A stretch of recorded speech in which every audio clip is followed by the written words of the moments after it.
Hi friends, we have started with chapter sums of chapter number 6. In that we had reached up to exercise ka 6.12. Now let's continue with exercise 6.13. Now the question reads somewhat like this. A raindrop of radius 2 millimeter falls from a height of 500 meter. So raindrop of radius 2 millimeter है. So radius 2 millimeter means 2 into 10 raised to minus 3 meter is falling from a height of 500 meter above the ground. It falls with decreasing acceleration due to viscous resistance of the air. Air का opposition लगा है इसलिए उसकी speed कम हो रही है, acceleration कम हो रहा है sorry. Until at half its original height, it attains a maximum speed. यानी एक्सेलरेशन डिक्रीज होकर जीरो हो गया वहाँ पर. अब ऐसा क्यों होता है वो हम लोग चैप्टर नंबर 10 में डिटेल में पढ़ेंगे. When a drop of water is falling down, a raindrop is falling down, why does its acceleration decrease and it attains a constant speed? वो हम लोग उस टाइम पे देखेंगे. तो बोले हाफ ओरिजिनल हाइट से ओरिजिनल टोटल हाइट से हाफ हाइट पे it attains a maximum speed, that is terminal speed, and moves with uniform speed thereafter. What is the work done by the gravitational force on the drop in the first half and the second half of its journey? Work done by gravitational force find करना है. दूसरा, what is the work done by resistive force in the entire journey of its speed if its speed on reaching the ground is 10 meter per second? दो part पूछे, चलो पहला part लेते हैं. पहले पार्ट में बोले कि when it is falling down from 500 meter, the drop is falling from 500 meter, बराबर. तो आधे ये ग्राउंड है, आधे डिस्टेंस पे वर्क डन कितना होगा, बाकी के आधे में वर्क डन कितना होगा, ये दोनों फाइंड करना है. तो during the first half and second half of journey how much will the work done. ये आधा मतलब कितना होगा, 250 मीटर डिस्टेंस कवर्ड, ये 250 मीटर डिस्टेंस कवर्ड. तो ये दोनों के दौरान कितना वर्क डन होगा वो फाइंड करना है. Now here what is the work done? So as a raindrop comes down, its potentiality reduces. क्यों? Gravitational force is doing work on it. तो ढूंढना है मैं gravitational force ने कितना work done किया है. तो work done will be according to law of conservation of energy, work done will be equal to change in potentiality or decrease in potentiality of the drop. तो यहाँ पे during first half or let's say both halves, during both halves distance cover कितना है h/2, height का आधा 250 metre. दोनों case में 250 metre height distance cover किया है. And work done will be equal to change in potentiality and that's mg distance cover d. h नहीं लेंगे क्योंकि पूरा h नहीं है, दिस वी कॉल्ड इट, इसको हमने h बोला था. It is covering just distance d and distance d for each half. चलो for each during each half work done will be decrease in potentiality and that is mgd. Mass तो दिया नहीं है, क्या करेंगे, मास ऑफ द ड्रॉप का. तो मास के लिए क्या करेंगे, mass is equal to we know value mass is volume into density, बराबर है. वॉल्यूम ड्रॉप के लिए क्या आएगा, स्फेरिकल ड्रॉप होता है इससे 4/3 पाई r3 और डेंसिटी कितनी होगी रो. तो यहाँ पे we can calculate the mass of this drop 4/3 pi r3. r है हमारे पास में एंड डेंसिटी रो भी है वाटर के लिए.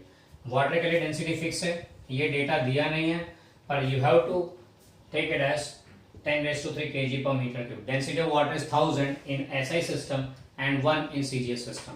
CGS system में 1 ग्राम पर मीटर सेंटीमीटर क्यूब बोलते हैं and SI system it is 10⁻³ kg per meter cube. Okay, time आ गया, यहाँ पे m फाइंड कर सकते हैं दिस मच kg. वो ले लो, g का वैल्यू 9.8, नथिंग इज गिवन तो 9.8 मीटर पर सेकेंड पर, या 10 ले लो तो भी कोई प्रॉब्लम नहीं है. एंड डिस्टेंस दिस 250 मीटर मिल जाएगा. इतना work done as same distance covered during each half. Therefore W1 equal to W2 equal to this much G.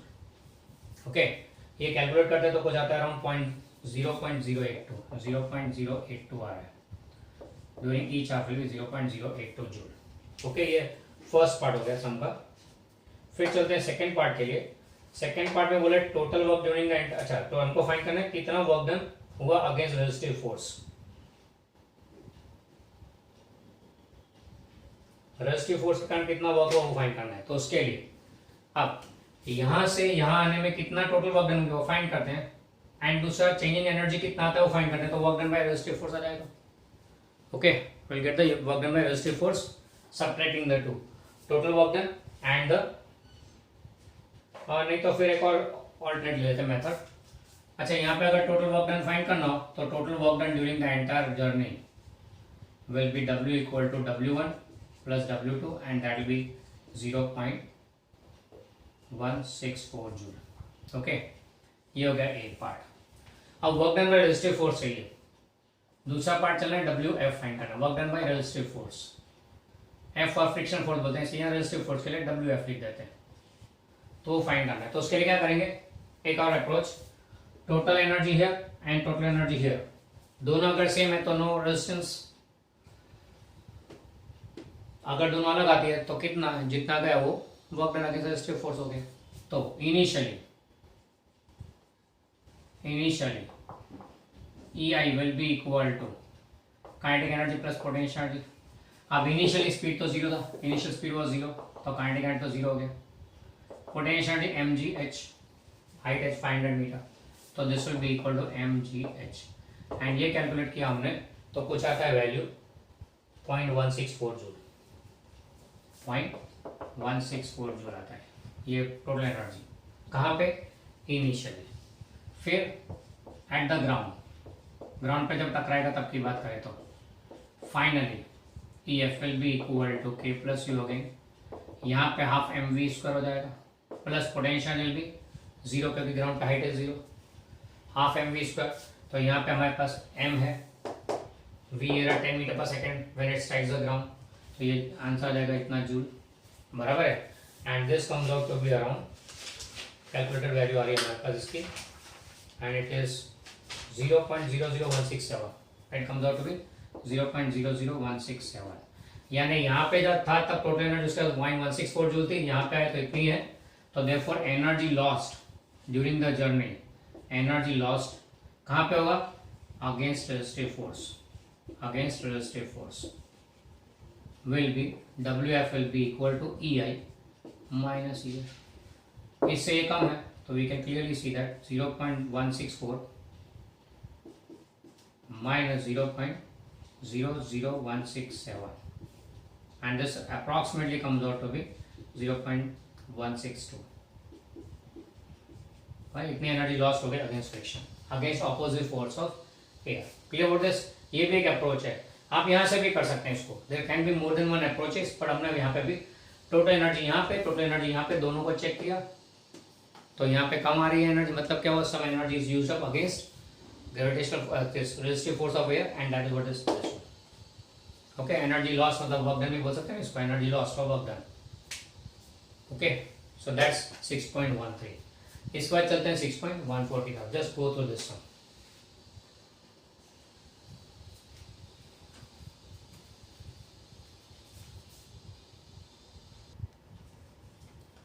So next चलते हैं 6.14 की तरफ. 6.14 is more a discussion rather than a numerical. Question में ऐसा बोला, molecule in a gas container hits the horizontal wall with speed 200 meter per second and angle 30 degree with the normal and rebounds with the same speed. Is momentum conserved in this collision? Is the collision elastic or inelastic? अब यहाँ पे बोला है कि molecule is colliding with the wall and we know that during every collision momentum is conserved. वो तो fix है. During every collision momentum is conserve. तो यहाँ पे momentum of ball and the wall which is involve here, ball and wall both are coming in contact, तो दोनों का total momentum always remains constant. यानी एक बात तो पक्का हो गया कि मोमेंटम इज कंजर्व, बराबर है. मोमेंटम तो कंजर्व हो ही है, कोलिजन है इसलिए. फिर दूसरा है कोलिजन इलास्टिक है या नहीं, उसके बारे में ना. कोलिजन का elasticity, whether collision is elastic or not, that depends on kinetic energy whether it is conserved or not. Kinetic energy conserve होती है कि नहीं होती है उसके ऊपर डिपेंड है. अब यहाँ पे क्या बोला है कि वॉल पे, ये वॉल है, यहाँ पे मॉलिक्यूल आके टकरा रहा है at an angle 30 degree and फिर सेम स्पीड से रिबाउंड हो रहा है, now before collision and after collision. अब during the collision momentum conserve है, इससे क्या होगा. एंड दूसरी बात, मॉलिक्यूल के कंपेयर में वॉल इज वेरी हैवी, तो मॉलिक्यूल जब कोलाइड होगा वॉल को, तो वॉल तो हिलने वाली है नहीं. ये केस कौन सा हो गया, m1 is very much less than m2, molecule is very much light as compare to wall, तो वॉल तो हिलने वाला है नहीं, तो वॉल के लिए जो इनिशियल स्पीड थी वही उसकी फाइनल स्पीड भी हो गई ड्यूरिंग द कोलिजन, बराबर है। तो वॉल विल नॉट मूव, यानी वॉल को तो कोई स्पीड मिलने वाली नहीं है, मॉलिक्यूल उतनी स्पीड से वापस चला गया, वॉल की स्पीड नहीं है, मतलब वॉल स्टेशन है तो उसका काइनेटिक एनर्जी कंजर्व, बॉल भी जितनी वेलोसिटी से आया था उतनी वेलोसिटी से वो वापस मूव रहा है, जितनी स्पीड से आया था उतनी स्पीड से वापस मूव रहा है, मतलब उसकी भी काइनेटिक एनर्जी कंजर्व हो गई, यानी total kinetic energy of the system is conserve, total kinetic energy of the system is conserve, मतलब कि कोलिजन इलास्टिक हो गया। Okay, so collision is elastic, यहाँ पे प्रूव हो जाता है। As wall can not move, therefore wall की काइनेटिक एनर्जी फिक्स, जीरो की जीरो, बॉल उतनी स्पीड से वापस गया तो जितनी स्पीड से आया था उतनी स्पीड से गया, मतलब जितनी काइनेटिक एनर्जी पहले थी उतनी काइनेटिक एनर्जी बाद में भी है, तो kinetic energy of the ball is also conserved, मतलब क्या हो गया, overall kinetic energy of the system is conserved and that means it's an elastic collision. Okay, collision is the momentum conserved and यहाँ पे देखा गया कि काइनेटिक एनर्जी भी कंजर्व रहती है, इसलिए हो गया elastic collision. Okay, this is regarding 6.14। After that let's go on for 6.15।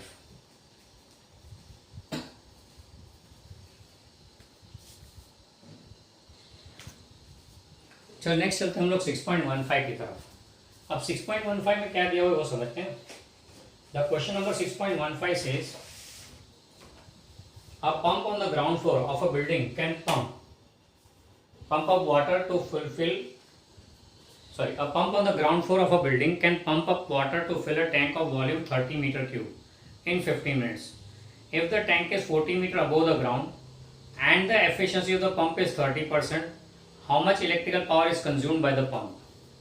यानी डेटा में हमको दिया हुआ है कि volume of the tank, volume of the tank is 30 metre cube, volume भी दिया हुआ है, फिर बोला हुआ है उसको फिलअप करने में टाइम कितना लगा 15 मिनट्स, यानी कि 15 इंटू 60 सेकेंड्स हुआ, बराबर है। एंड टैंक की height from the ground is 40 metre, यानी 40 मीटर हाइट ऊपर चढ़ा है पानी।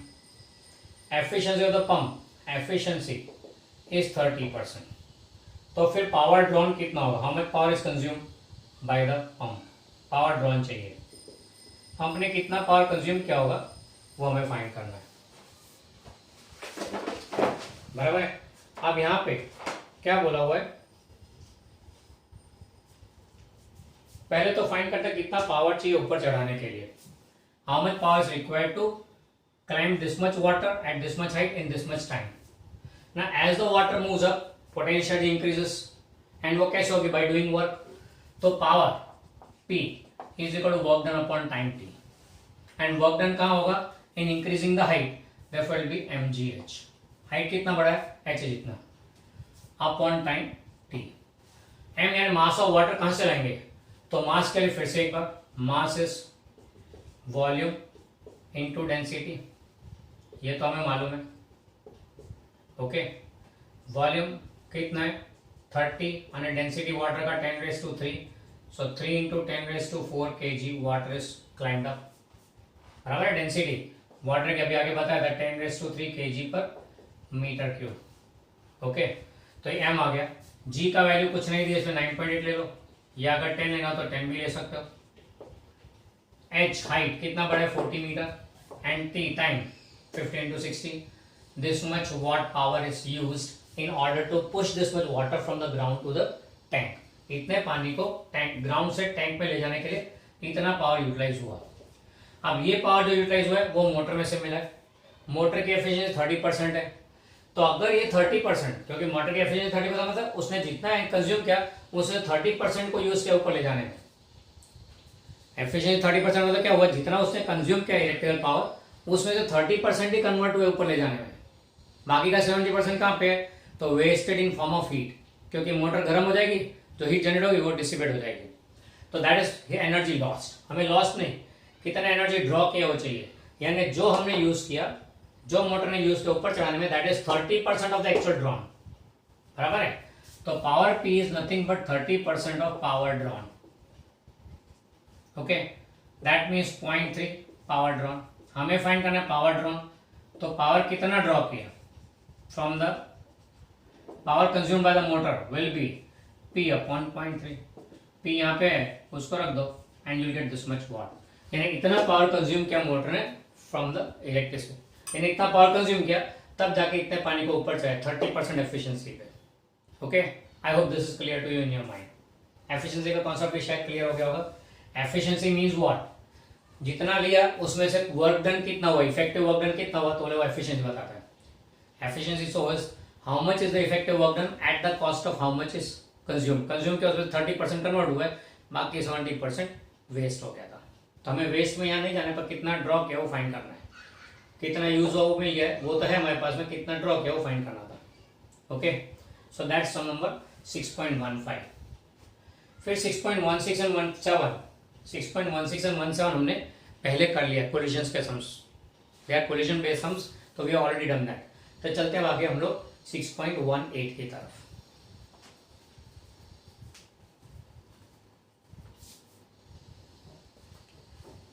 नाउ 6.18 में देखें क्या कहा है। Let's go to the question first.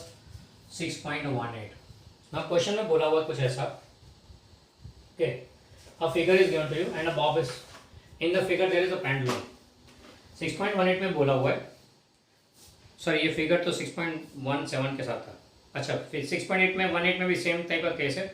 A bob of pendulum is release from a horizontal position if the length of pendulum is 1.5 metre, what is the speed with which bob arrives at the lowermost point, given that it dissipates 5% of its initial energy against air resistance।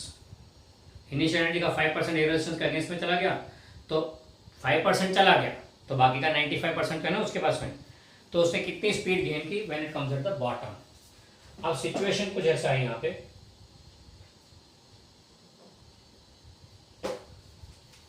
Data में दिया length 1.5 है, 1.5 metre. अब ये यहाँ पे suppose, हाँ sorry, this the Bob, this the pendulum, उसका Bob यहाँ पे हॉरिजॉन्टल पोजीशन में है फिलहाल, बराबर है। फिर इसको यहाँ से रिलीज किया तो यूँ नीचे आएगा, welcome like this, lower most point ये हो जाएगा उसका, यानी as it comes down it is losing this much height, इतनी हाइट लूज करेगा, हाइट लॉस्ट। एंड कितना होगा ये, यहाँ बॉब फिक्स है, ये उस सॉरी ये पेंडुलम का फिक्स पॉइंट है, सपोर्ट पॉइंट, एंड यहाँ से बॉब नीचे आ रहा है, तो बॉब ने कितनी हाइट लूज की, इतनी हाइट लूज की, कितनी हाइट है ये, equal to length of the pendulum, its equal to the length of the pendulum. तो height loss is how much, equal to length of the pendulum. Horizontal position से lower most position पे आने में उसने L जितनी height lose की, तो height lost is equal to L. अब हाइट लूज करेगा तो पोटेंशियल लूज करेगा, पोटेंशियल लूज करेगा तो कहाँ जाएगी potential, will convert into kinetic energy, तो potential energy lost will be convert into kinetic energy. पर बोला यहाँ पे जो लॉस किया है उसमें से 5% तो डिसिपेट हो गया, 5% तो वेस्ट हो गया, तो कितना बचा है, 5% डिसिपेटेड अगेंस्ट एयर रेजिस्टेंस, तो बचा कितना 95%।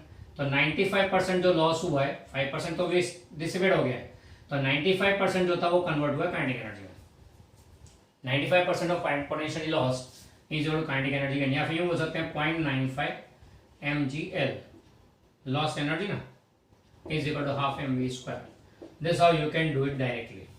पर हम लोग क्या करेंगे, हम लोग यहाँ पे लेते हैं अप्रोच थोड़ा अलग से। इनिशियली बोले तो at horizontal position total energy EI will be equal to mgl sorry kinetic energy plus potential energy initially.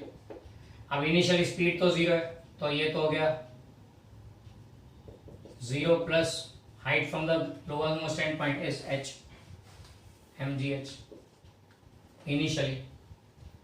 फिर as 5% is lost, 5% energy is lost, बराबर है, therefore 95% remains, so therefore EI will take it as 95% of mgh, E हो गया initial total energy converted. फिर finally बोले तो at lower most end point, at lower most end क्या बोलेंगे, total energy finally will be equal to kinetic energy plus potential energy finally. अब नीचे जब आएगा तो पोटेंशियल तो 0 हो गई क्योंकि height loss 0, height from the ground is 0, बराबर है, and kinetic energy half mv² जो वहां पे है अपने पास में एनर्जी। फिर अकॉर्डिंग 3 स्टेप, इनिशियली, फाइनली और फिर बाद में according to law of conservation energy, EI equal to EF, यानी कि 0.95, यह हो गया 0.95 mgh equal to half mv²। आपने बोलेंगे मास की जरूरत पड़ेगी, नहीं, पर मास तो कैंसिल हो जाता है, and you get the speed at the bottom as v² equal to 1.9 gh। Okay, so we will become root of 1.9 gh, put up the values, get the answer. अच्छा, ये जो किया और ये जो किया, ये सेकेंड मेथड ले लेते हैं, दोनों मेथड सेम है, दोनों मेथड में बात सेम है ना। यहां पे हमने क्या किया, फर्स्ट अप्रोच में टोटल एनर्जी है, दोनों को इक्वेट कर दिया। सेकंड मेथड में हमने लॉजिक अप्लाई किया कि नीचे आता तो उसकी एनर्जी रिड्यूस होगी, पोटेंशियल एनर्जी, एंड सामने काइनेटिक एनर्जी गेन होगी। As potential reduce kinetic energy gain, तो कितना पोटेंशियल लॉस हुआ is equal to kinetic energy gain. ये भी इधर से आता है। लॉ ऑफ कंजर्वेशन एनर्जी क्या बोलता है, E is constant, total energy is constant, therefore K plus U is constant. Okay, therefore delta K plus delta U is equal to 0. Therefore we have delta U is equal to, delta K is equal to minus delta U. Potential energy में change, negative मतलब decrease, तो potential energy decreased is equal to kinetic energy gain. Potential energy decrease is equal to kinetic energy gain. कितनी decrease हुई, 95%, क्योंकि 5% तो चली गई उधर। क्लियर, तो ये अप्रोच लिया हमने यहाँ पे, दोनों अप्रोच सेम है, सही है, दोनों में दो आप कोई भी मेथड से करो, इट्स नॉट रॉन्ग, बराबर है। पर हमने अभी प्रेफर ये किया क्लासिकल मेथड, टोटल एनर्जी यहाँ, टोटल एनर्जी वहाँ, इक्वल दैट। ये मेथड ऑलमोस्ट सारे सम्स में लागू पड़ता है, ये मेथड कहीं कहीं पे कैन नॉट बी अप्लाइड, क्योंकि यहाँ पे सामने क्या मिल रहा है, इस केस में काइनेटिक एनर्जी मिल रहा है, दूसरे केस में कुछ और भी हो। जैसे प्रीवियस केस में लिया था कि as the ball the raindrop was falling down, as the raindrop was falling down, energy was lost against friction, air resistance हो गया, air resistance जा रहा था ना, तो वहां पे काइनेटिक एनर्जी गेन का तो कोई कॉन्सेप्ट नहीं था अपने पास में, इसलिए at times this is not applicable. But जहां पे direct potential and kinetic energy का लेन देन है तो go for this, otherwise this is more general method, advisable in all circumstances. Okay, तो दिस वाज 6.18, फिर चलते हैं 6.19 की तरफ।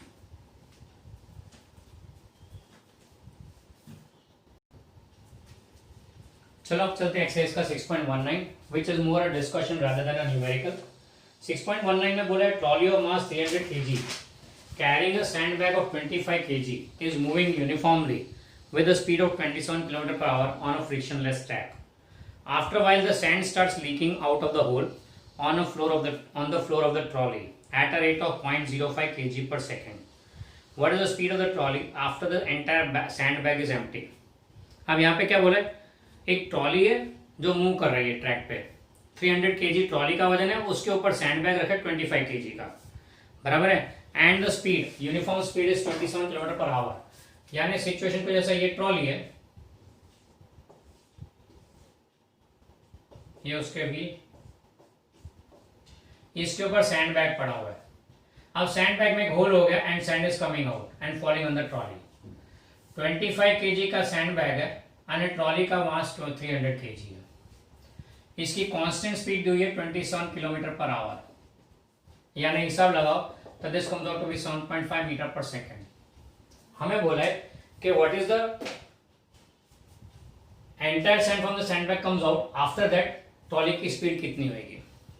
चलो अब यहां पे trolley is moving uniformly, speed constant है, देयरफॉर एक्सेलरेशन 0, स्पीड अगर कांस्टेंट तो change in velocity speed, therefore acceleration 0, therefore F external 0 हो गया, एक्सटर्नल फोर्स 0, तो कोई एक्सटर्नल फोर्स तो लग ही नहीं रहा है, यूनिफॉर्म स्पीड से जा रही है ट्रॉली, इसलिए कोई एक्सटर्नल फोर्स तो लग नहीं रहा है, तो that does not contribute in the changing of the speed, बराबर है। हाँ, सैंड बैग खाली हो रहा है तो वजन कम होगा, पर खाली कहाँ पे हो रहा है, क्लियरली बोला है sand is falling in the trolley itself, तो टोटल मास तो 325 kg ऐसे कैसे, सैंड बैग में से निकल के ट्रॉली पे है तो वहीं के वहीं, ये तो इंटरनल मामला हो गया, इंटरनल फोर्स तो कैंसिल ही चला, तो उससे तो कोई फर्क पड़ने वाला नहीं है। तो मतलब क्या हुआ, overall there is no force acting, तो यूनिफॉर्म मोशन कंटिन्यू, स्पीड पहले भी बाद में भी remains the same. Okay, clear? That was 6.19. Okay, so it was more a discussion and fooling around with words. That was the case here. But then also you have to be very careful reading it. बोला sand अंदर ही गिर रही है, इससे फिर उसका कोई सवाल ही नहीं उठता है. चलो फिर चलते हैं 6.20 की तरफ.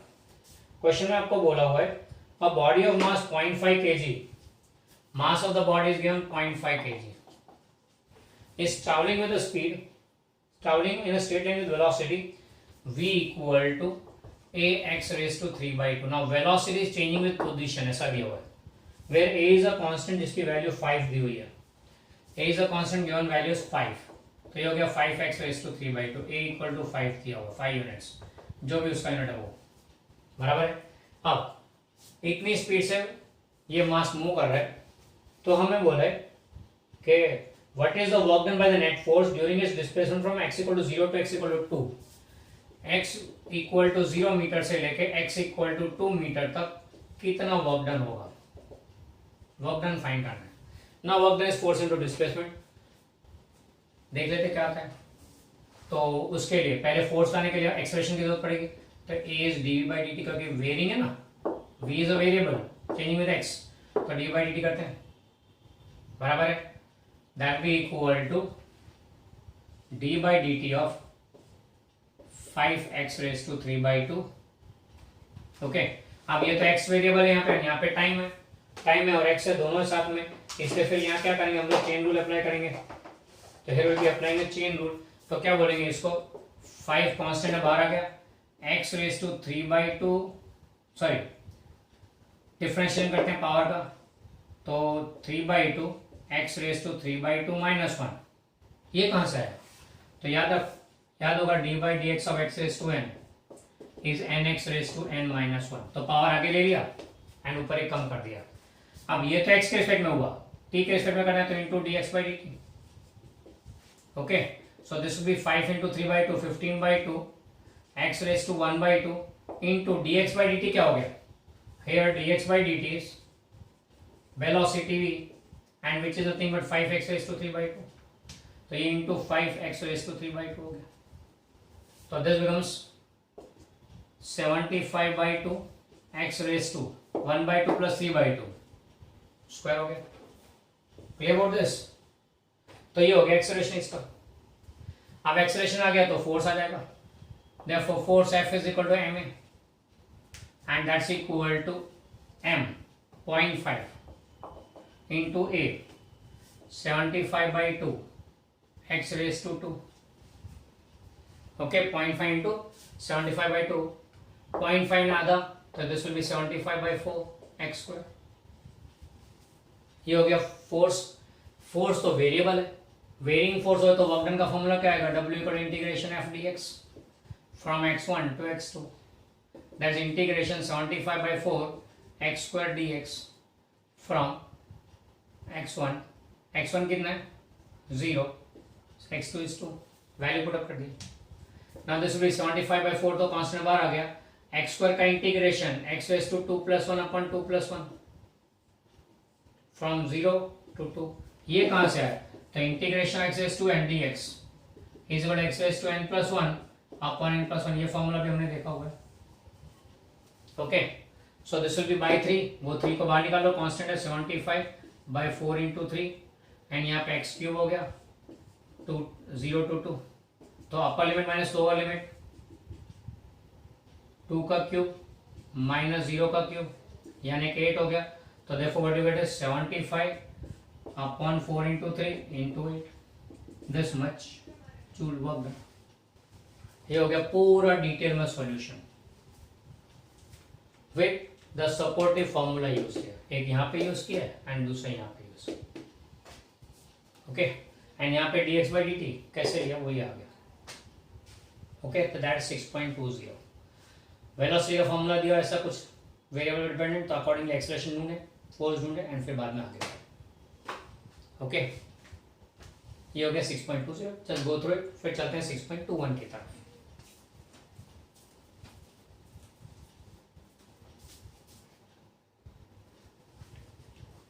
Next we take 6.23 rather than 6.21.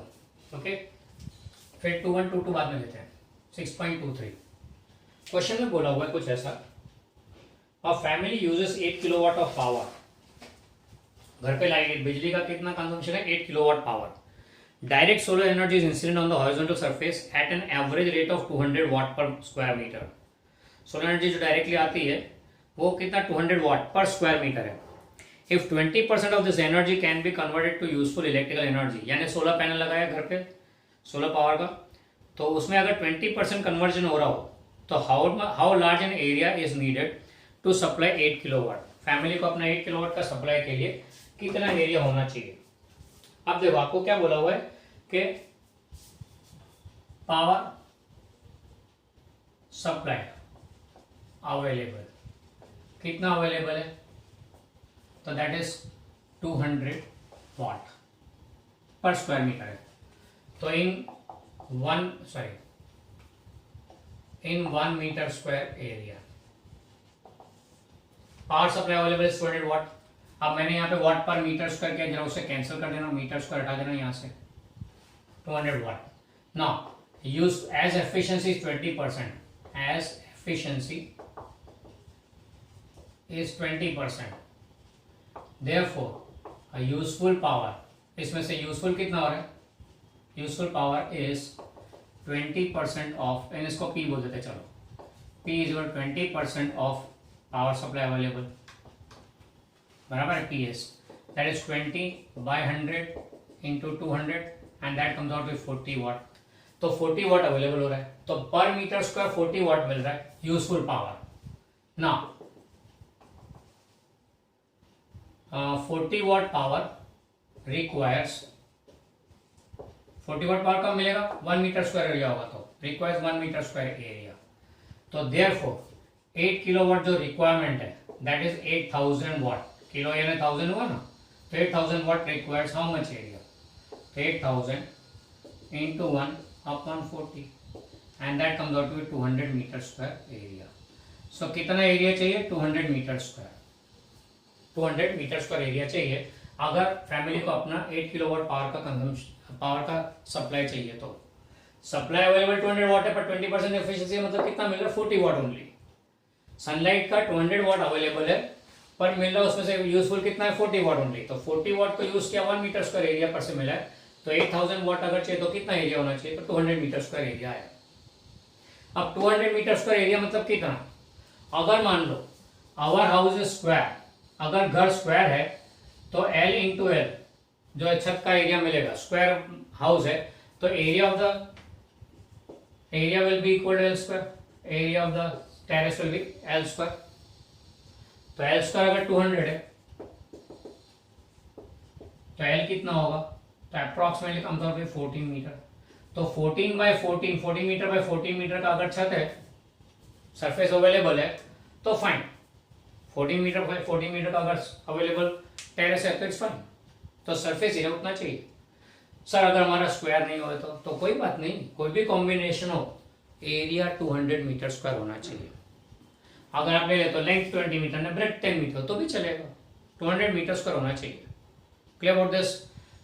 तो this what is said, way square surface of 14 metre is required, अगर इसको हम लोग कंसिडर करें तो.